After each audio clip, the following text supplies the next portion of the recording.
න් අපි සාමාන්‍යයෙන් ඕගනික් වල ඇල්කිල්කරණය කරලා CH3 ගහත්තර පස්සේ ගොඩක් වෙලාවට COOH කරනවා. හරිද?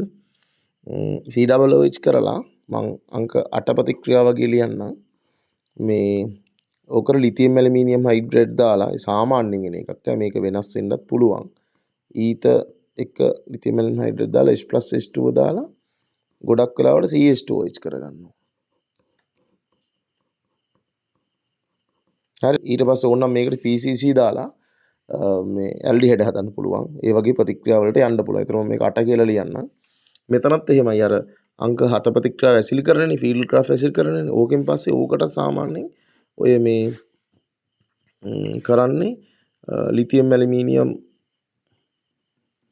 හයිඩ්‍රයිඩ් ඊට දෙවෙනි පීරියඩ් එක H+H2 දාලා මේක CHOH කරනවා. අර මැදනේ තියෙන්නේ. හරි. ඔන්න ඔහොම. මම ඔකට දානවා 9 කියලා ප්‍රතික්‍රියාව. හරි. එතකොට ඔය අර බෙන්සීන් වල සාමාන්‍යයෙන් සිද්ධ කරන ප්‍රතික්‍රියා ටිකක් ඇල්කිල්කරණය ඇසිල්කරණයෙන් පස්සේ පරිවර්තන වලදී එහෙම ඕන වෙනවා.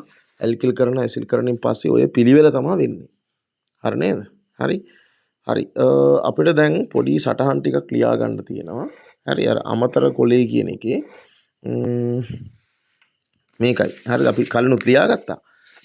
මෙන්න මේක දැන් සාමාන්‍යයෙන් මතක තියාගන්න බෙන්සීන් මම මේක නෝට් එකකට ඔයගලන් ලියලා ඇති. මේ බෙන්සීන් බැඳුණු කාබන්ට එක H එකක් බැඳිලා තියෙනවා නම් හරිද? මේක H+KMnO4 දැම්මම COOH වෙනවා. අන්න ඒක පොඩ්ඩක් ලියා ගන්න. මොකද්ද ලියන්නේ? මේ ප්‍රතික්‍රියාව ලියන්න. මෙහෙම ලියන්නකො.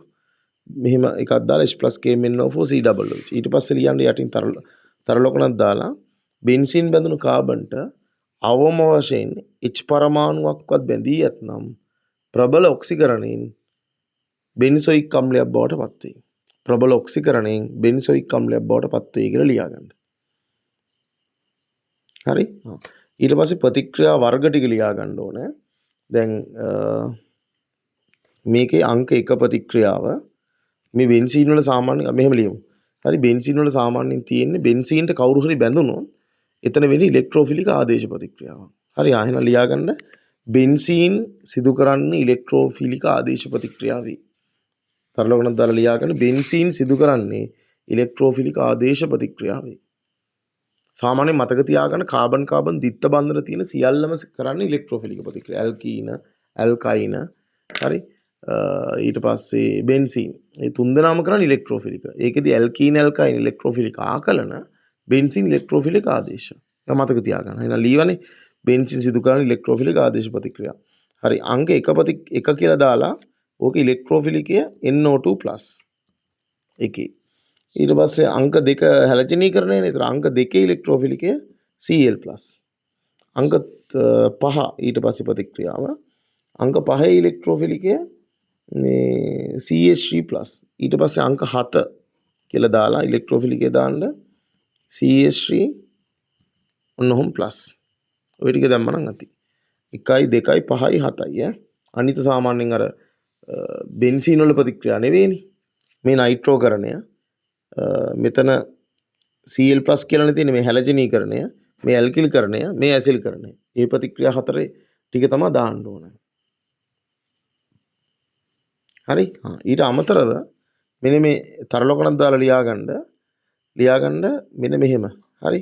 ආගන්නකො. මෙන්න මෙහෙම ලියන්න මේක. ලියන්න මෙහි මේක ලියලා මෙහි C හා Cl අතර ආංශික ද්විත්ව බන්ධන ලක්ෂණ පවතින නිසා මෙම බන්ධනය විඝටනය කිරීම ඉතා අපහසු වේ. C හා Cl අතර ආංශික ද්විත්ව බන්ධන ලක්ෂණ පවතින නිසා මෙම බන්ධනය විඝටනය කිරීම ඉතා අපහසු වේ. හරි. ඊට පස්සේ ඕගොල්ලෝ පුළුවන් නම් ඒක අත්‍යවශ්‍යම දෙයක් නෙවෙයි අමතර කොලේ. හරි. මේකේ සම්ප්‍රයුක්තය පහක් අඳින්න. මේ විදියට. හරි. ඔය වගේ පහක් ඇඳගෙන යන්න. ඇඳලා ඇතිනේ අපි ඔය ටියුට් එකෙන් බලලා අඳින්න. ඇඳලා යටින් පොඩ්ඩක් පුළුවන් නම් ලියා ගන්න. මෙහි ව්‍යුහ 5න් ව්‍යුහ 3කම CCl බන්ධනය ද්විත්ව බන්ධන ලක්ෂණ ගනී. එම නිසා මෙහි CCl බන්ධනයේ ආංශික ද්විත්ව බන්ධන ලක්ෂණ ඇත. එම නිසා මෙම CCl බන්ධනය විඝටනය කිරීම ඉතා අපහසු වේ කියලා ලියන්න. තේරෙනවද කියන්නේ මේක සම්ප්‍රයුක්තව පහ අඳින්න. ඇඳලා යටින් ලියන්න මෙහි CCl බන්ධන මෙහි සම්ප්‍රයුක්ත පහෙන් සම්ප්‍රයුක්ත තුනකම CCl බන්ධනයේ ද්විත්ව බන්ධන ස්වභාවයක් ගනී. එම නිසා මෙහි C හා Cl අතර ආංශික ද්විත්ව බන්ධන පවතී. එම නිසා C හා Cl බන්ධන ඉතා ශක්තිමත් වී ඇත. එම නිසා මේ විඝටනය කිරීම ඉතා අපහසු වේ. ඒක පොඩ්ඩක් ලියමු. හරි ඕවා සාමාන්‍යයෙන් අහන එක. හරි. ඒ ටික තමයි උතන කතා කරන්න තියෙන මූලික ප්‍රතික්‍රියාර්ථයේ බෙන්සීන් වල. හරි ඊට පස්සේ අපි දැන් ප්‍රතික්‍රියා අංක 8කට එනකන් වගේ ආවනේ. 8ක් වෙනකන් 8යි 9. මෙතන 9නේ. මේ අංකේ 9. හරි 9ක් ලියවා. හරි ඊගාවට 10 වෙනි ප්‍රතික්‍රියාව පොඩක් ඉස්සරහට යන ප්‍රතික්‍රියා. මේ NO2 ගත්තට පස්සේ අපි NO2 tin සාන්දෙත් Cl ජලී NOH දාලා NO2 NH2 කරා. NH2 කියන්නේ ඇනලින් එක දන්නවනේ. මතක තියාගන්න ඇනලින් කියන්නේ ඉතා ප්‍රබල සක්‍රිය කාණ්ඩයක්. හරි ඒ හින්දා මේ ඇනලින් වලට මේ අපිට පුළුවන් මේ හැලජනීකරණය කරන්න. මේ ඇනලින් හැලජනීකරණ ප්‍රතික්‍රියාවට ලක් කරන්න පුළුවන්. හැලජනීකරණය. හරි මම ලියන්නම් මෙතන ඇනලින් හැලජනීකරණය. මේකට Br2 දැම්මොත් හෝ Cl2 දැම්මොත් ওই දෙක තමයි දාන්නේ. මේක ඉතා සක්‍රිය කාණ්ඩ ප්‍රබල සක්‍රිය කාණ්ඩයක්. ඔයගොල්ලෝ දන්නවා සක්‍රිය කාණ්ඩ අපි දැන් ඕතපැරා වෙනමත් කතා කරමු. සක්‍රිය කාණ්ඩ ඕතපැරාම කාරක. දැන් මේක පැරා මේ දෙක ඕතනේ. හරි මේක පැරා ස්ථානයේ මේ දෙක ඕතු ස්ථානයේ. ඒතර සක්‍රිය කාණ්ඩ ඉතා මේ NH2 කියන්නේ ඉතාමත් ප්‍රබල සක්‍රිය කාණ්ඩයක්. සක්‍රිය කාණ්ඩයක්. ඒ හින්දා Br2 දැම්මහම වෙන්නේ ඕතු තැන් දෙකටයි පැරාතනටයි තුනටම Br බැඳිලා සුදු පාට අවක්ෂේපයක් එන එක. Cl2 දැම්මහම වෙන්නේ ඕතු තැන් දෙකටයි පැරාතනටයි තුනටම Cl බැඳිලා මෙතන NH2 කියලා හදා ගන්න ඕනේ. සුදු පාට අවක්ෂේපයක් එනවා. එතකොට මම මේක දාන්නම් ප්‍රතික්‍රියාංක 10 හා 11 කියලා. එතකොට මේවත් මේ ඇනලින් වල ඉලෙක්ට්‍රෝෆිලික ආදේශ ප්‍රතික්‍රියාව. හරි ඒක අපි වෙනම ලියමු. ඒතර ඔන්න ඔහොම ප්‍රතික්‍රියා ටික ලියන්න පුළුවන්. හරි එහෙනම් අමතර කොලේ අරගෙන ලියන්න අංක 10 හා අංක 11 ඇනිලින් වල ඉලෙක්ට්‍රෝෆිලික ආදේශ ප්‍රතික්‍රියාව වේ. හරි අංක 10 හා අංක 11 ඇනිලින් වල ඉලෙක්ට්‍රෝෆිලික ආදේශ ප්‍රතික්‍රියාව වේ.